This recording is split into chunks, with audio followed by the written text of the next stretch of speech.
सबक Guinness world records की मौसूफ़ा doctor क़मर शरीफ 2 अक्टूबर सन 1947 को जालना, महाराष्ट्र में पैदा हुईं। वो औरंगाबाद के एक मशहूर तालीमी इदारे से वाबस्ता रही हैं। उन्होंने साइंस में डॉक्टरेट की डिग्री हासिल की है। साइंस और तालीम व तदरीस से मुताल्लिक़ इनके कई मज़ामीन ऑल इंडिया रेडियो से नशर हो चुके हैं।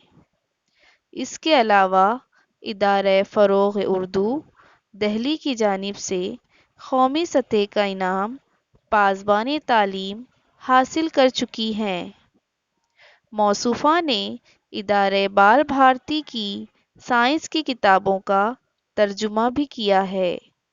नेज़ इदारे की जानिब से शाये शुदा उर्दू लुग़त की तदवीन में भी उन्होंने हिस्सा लिया है।